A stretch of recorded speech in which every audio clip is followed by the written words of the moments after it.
So, good afternoon to everyone. Today's lecture will be continued where exactly we have left over in the last class. In the last class, we have left over with performance analysis. We have seen what is the analysis and how the analysis will be. Everything has been seen here. So, as far as analysis part is concerned, so space analysis is very negligible to be considered because today so extra space, extra RAM or extra disk is being added to the available machine without taking much pain. So therefore, that could be very easy to add. Whereas, if you consider so time analysis is very important because time analysis is always depends upon the hardware. So once you have to purchase one computer, the hardware maybe always constant until the destruction of that particular computer. For example, so if you purchase one particular computer 10 years ago, now that particular computer will be older enough, and the operation which is being taken by that particular computer will not be increased. But in what basis it is not supposed to be increased here in the sense? So computer speed cannot be changed. Computer speed, for example, so Pentium 4, for example, we consider Pentium 4, and which does have so 2.3 gigahertz speed. Gigahertz speed will be there with you, and you never ever increase this particular speed for 2.3 to some 3.0 or 3.6 or 5.0, something like that. It is not possible to increase the speed. Why? What is the reason behind this here? In sense, the motherboard which is being used for that particular computer, so will able to fit with only Pentium 4. So you cannot replace the Pentium 4 to some other processor within that particular motherboard. So therefore, so speed cannot be increased. If it is 2.3 gigahertz in the sense, underbar forever 2.3 gigahertz will be gets used by that particular computer. So therefore, it is not possible to increase the speed of that particular computer. This is the first reason why time analysis is very important. And the second reason is, so if you consider Pentium 4 instruction format of the already you have studied something about instruction formats in CO, computer organization course. Thereby you could study the so direct instruction format, indirect instruction format, something like that. Many register instruction format, something like that you have studied. So thereby, what kind of instruction format which has been used within this particular machine, so that cannot be changed. That cannot be changed here. And what kind of register format the computer has been used, that's also not possible to change. For example, so 32-bit operating system and 64-bit operating system, two different types of operating systems are there right now. So Windows XP, which is a 32-bit operating system, whereas Windows 10, that is 64-bit operating system. If you consider 64-bit operating system, all kinds of operations should be done with the 64 bits. Whereas in 32 bits, it's always done, all operations will be depends upon only 32 bits. So therefore, the register format and the instruction format cannot be changed on one particular system. So these are the two reasons why time analysis is very important while talking something about so algorithm here. So if your algorithm can be run by using a Xeon processor does have four co-processors will be there within the Xeon, and let us consider a Xeon processor with 1.6 gigahertz speed will be there with you. So here also it could be able to run. So simultaneously it could be performed 256 operations by this particular Xeon processor. More than 256 in the sense it could not be performed. So speed will be restricted to 256 processes at a time. So therefore, whatever the processor, whatever the instruction format on that particular processor or motherboard or register format on that particular processor will be constant until the destruction of that particular system. So therefore, it is not possible to increase the speed. It is not possible to change instruction format or register format of computer. So therefore, the time analysis is very, very, very important while executing one particular algorithm in one set of one particular setup kind of machine. Whereas space analysis, in the sense, already yesterday I have given some information to you. So you can increase the random access memory space, or you can increase the auxiliary storage disk size. Disk size, in the sense, already existed auxiliary storage device might be 1 TB, in the sense you could not increase that 1 TB. You can purchase one more 1 TB and you can attach in parallel with that particular disk, so that your computer might have 2 TB right now. So it is very cheap right now. So it is very easy to accommodate space into your system. So therefore, people are not interested to talk about space analysis, whereas people are very much interested towards time analysis. Okay. Hope that you got the points why time analysis is so pretty much important when talking about algorithms here. Now, so how time analysis will be done? Let us do. Let us take the time complexity. Time analysis is always measured in time complexity form. What is that? Time complexity will be measured in terms of a step count method or frequency count method. However, whatever the method you have, so some algorithms will be taken step count methods and some algorithms will take frequency count methods. So let me give you one small difference between step count method and the frequency count methods here. If you consider step count method, so let us write one particular statement here. So some a equal to a plus some x. If you consider this particular alarm statement, how many times this particular step, how many steps it is going to execute here, in the sense it could be executed with a single step, only one step. How many? I'm talking about step, and the second thing, how many times, frequency. Times in the sense frequency, how many number of steps it is being executed will be considered as a step count. So frequency of this statement will be 1 and the step count of this statement will be 1. Whereas if you write something like the same statement will be written something like this here. So while, let me take while, so one condition where I will be equal to some 1, and let me take a final value that is n will be equal to some 200, for example. So now while I less than or equal to, so n a equal to, so a plus, instead of x, so let me write I. Before that, a will be equal to, so 1 or 0, however, whatever it may be.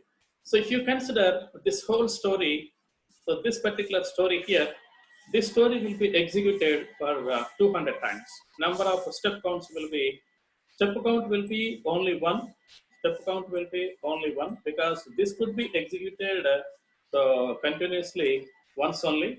But based on this particular control structure, since this statement was involved or included into control structure, frequency will be n times, where n will be 200, so that 200 times. Number of times will be 200, the number of steps will be only 1. That is the basic difference between step count and frequency count of one particular algorithm. However, so either you may be calculated in terms of a step or you may be calculated in terms of frequency. Each step or each frequency will be considered as a fundamental operation of the algorithm. Something like a equal to a plus x, or something like while I less than equal to n, a equal to a plus I, something like that. So like this, so you have to consider fundamental operation of one particular algorithm. So that is the difference between the step count and the frequency count. Then followed by time complexity will also, time analysis will also affects on input size. How it could be affects, how it could be gets affected here. Let us so have a look here. So you could read out this particular statement, then you could understand. So an algorithm, whatever the algorithm you could consider, it could be take a different amount of time depending on the size of the input. So whereas we would like to take some kind of input for doing some kind of operation, so that input will be n here. That input will be n. Where if any algorithm, just before we have seen, input will be 10. So number of steps or number of frequency will be 10. Input will be 100, will be gets increased. Input will be 1000. Again, it will be gets increased and so on. So 10 power 20 will be taken as input. So the algorithm can be spent with the CPU for 10 power 20 units of time. So therefore, input based on the magnitude of the input, so it could be dependent. So this is also one of the parameter which we have to consider where time complexity will be gets affected. Now, so as far as the efficiency in terms of input, let us consider input size will be equal to n, and running time will be equal to t of n, for example, where t is a particular function, where it's a particular function for one particular so problem, whatever the problem it might be. So something like this. Then so based on the value of n, t of n will be always taking less time or huge time, longer time. Lesser time in the sense if n will be equal to very, so a minimum value in the sense of 10 power, let me say some 10 power 3 or 10 power 4, it is a very negligible value when compared to so 10 power some 100. 10 power 100 is very, very, very bigger value when compared to 10 power 3. So if you take n value, magnitude of input of n will be equal to 10 power 3, that is 1000. So your algorithm, your T of n will be taken for 1000 times. 10 power 100 in the sense, it could be taken huge amount of time. It could be spent with the CPU for huge amount of time. After huge amount, longer enough time, then you could get the answer. Okay, something like that. So these are the specifications regarding to so input size. If input size or magnitude of for that particular input is less, so algorithm will be executed with lesser amount of time. Input of magnitude of that particular input will be very high or huge, longer enough time will be spent with the CPU. Then, so normally always the people, the application programmers who are developing these algorithms always concentrated on the worst case estimation. What do you mean by worst case estimation here in the sense? For example, I'd like to take 1, 2, 3, so 4, 5, some number of elements are there with me. So within this particular list of elements, I'd like to search for one particular element. So this is the list of elements. So within this particular list of elements, so I'd like to search for the find the search operation that is 1, whether 1 is available within that particular list of elements or not. Yes, with one comparison, you'll find out 1, whether it is success or not. Yes, it is being success on taking single comparison, because the first element itself is 1. I would like to target element also be 1, so therefore it could be satisfied. So people, the persons who are developing algorithms cannot be so do such kind of estimations. They will always estimate that whether 10 will be available on within this given list of elements or not. So if you want to take 10 to be set within the list of elements, it will be taken so approximately 7 different searches, because number of elements will be 7. All elements will be searched. I mean, compare with the 10. No element is matched with 10. So therefore, so your element is not available. The search is unsuccessful. So always the algorithm developers will always concentrate on worst case. If n will be equal to some value, those many number of comparisons, those many number of operations, those many number of instructions must be executed to find or not find the element within the given list of elements. So therefore, always so worst case estimation is very, very important while writing so any kind of algorithm. Why we have to focus on worst case in the sense? we don't know. While writing algorithm, we don't know what is the specific set of input. Input is known to you, then it is very easy to identify whether the so-called thing will be properly available or not. If your input is not known to you, problem has been given, statement has been given, but this is the input cannot be given by your client, then you have to always aims in the sense always looking forward for worst case estimation only, not for best case. Okay. So that is why people are always looking forward the time complexity. So I hope that you do understand what are the parameters which are imposed on time complexity. That this time complexity will be always measured. So there must have some kind of notation. That notation is asymptotic complexity. Using asymptotic complexity, so we have to measure the time complexity or time analysis within the algorithms. What is that asymptotic notation? Let us have a look here. Asymptotic, the word asymptotic does means approximation, not exactly, approximation. Approximation. Okay, so it is not exactly, it is approximation. So always we would like to concentrate on approximate time which is being spent with CPU, because already we have taken one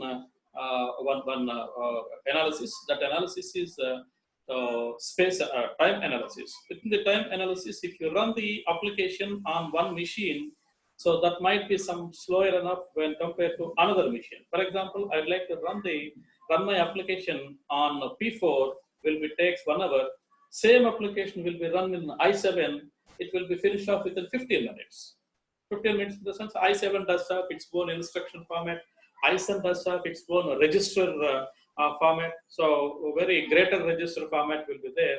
So therefore, execution of that particular application on different machines will be taken different times, because the size and the speed also gets variated from P4 to so i7. So that is why we'd like to calculate approximate method. Approximation in the sense, so it might be in P4 it could be taken 1 hour. In i7 it could be performed within, or it could be completed within 15 minutes. By means of these two, we'd like to take some approximation.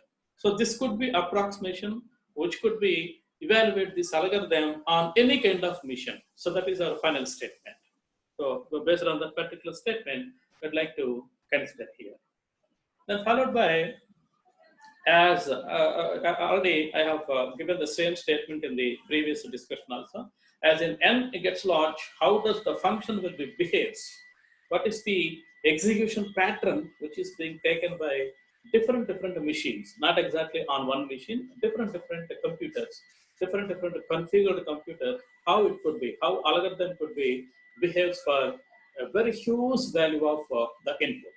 Then such kind of analysis is called as asymptotic analysis. Normally in asymptotic analysis, we'd like to ignore the constants. Why it could be ignored the constants? What is the reason behind this? For example, if you consider there is a specific operation in all data structures, that is swap. Swap is a specific operation. Swapping of two numbers, which will be involved in 3 instructions. Let me consider. So A value will be something, A value will be 10. So B value will be some 35. After swapping, so A will be so 35, where B will be 10. This is what about swapping. So this operation will involve at least 3 basic instructions. 3 basic instructions. How it could be in the sense, so some t will be equal to a. This is first operation. Then a will be equal to b, second operation. Then followed by b will be equal to so t. This is the third operation. These 3 operations will be taken into consideration for so performing swap. Otherwise, one more kind of thing also be there. So a equal to so a plus b. This is one first operation without using third variable. So b equal to so a minus b. Then so a equal to a minus b. However, you can run this swap operation. So something like this will be took 3 different instructions, 3 different basic operations. But as far as many algorithms, if you consider merge sort, if you consider quick sort, or if you consider Prim's algorithm, or if you consider so any algorithm, Kruskal's algorithm, thereby swap operation is a very common operation. In algorithms, this swap operation will be considered as a single operation. Actually, though it has been taken three instructions, three basic operations, as far as three instructions are supposed to be executed when swap is initiated by you, though it may be considered as a single operation, single basic operation in terms of algorithms. So that is why so constants must be ignored. That is the basic idea where exactly constants must be ignored by so asymptotic notation calculations or asymptotic complexity will be calculated. Then asymptotic notation, general asymptotic notations are three different types of asymptotic notations are there. Number one, upper bound, which is called as upper bound or big O notation. Number two, lower bound or big omega notation. Number three, tight bound or big theta notation. These are the three. Okay, let us go through so one by one. Let us go through very clearly one by one. So there are some definitions for each and every notation, and the definition is very, very important because it may be asked to you in your final examination. And it does also show some graph also very important while speaking something in final examinations. Okay, look at this. So big O. So upper bound or big O notation. Look at this. We would like to, for one particular problem, single problem, already in our offline classes, I have given prime number. So prime number, let me eliminate this one here because one more statement is here. So if you consider a prime number, so I have written many number of ways to be identify whether a given number is prime or not. So something like that. I have one particular function which is results same kind of identifies prime or not. G also another function which is also identifies as same. So F and G are same functions which could be gives you same domain output. Something like that. Such kind of functions are there with you. They are mapping from natural numbers to positive real numbers. What does it mean? F is F and G both are is n tends to r which is greater than 0. N in the sense natural numbers, r in the sense real numbers. Then f of n is said to be big O of g of n. When you have to specify this one, f of n is said to be big O of g of n. When you have to specify. So to identify this one, we need to identify suitable constants. Okay, the constants might be C and N naught. N naught is a break-even point. C is so which is available or which is existed with G of n. So that C into G of n is upper bound of f of n when seems like this. F of n is less than or equal to C into G of n. Okay. So what does it mean? F of n, for example, so it could be some 50 into n square, and G of n is wait for a while.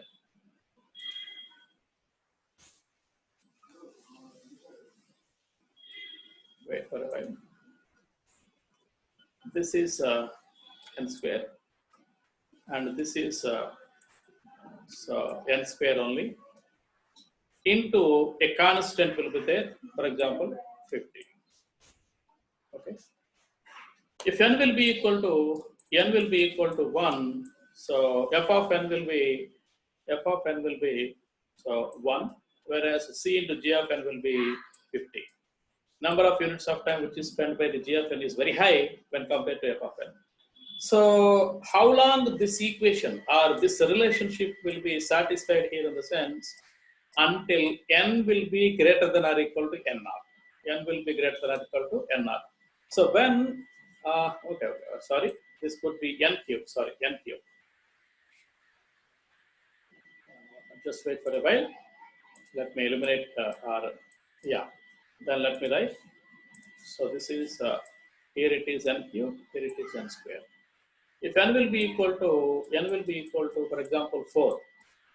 So it could be 4 into 4 into 4. 4 4s are 16, 16 4s are 64. 64 will be f of n, where g of n will be 16 into 50. So 800, I think. That is 800. Okay? Approximately 800. So which is less than or equal to, yes, it is satisfied.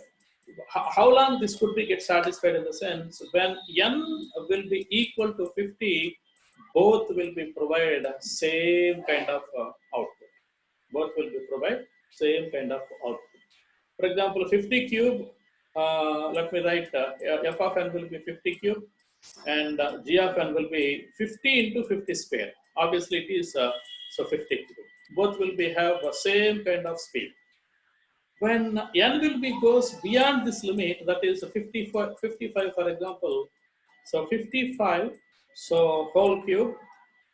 Here g of n is so 50 into 55 square. 55 square.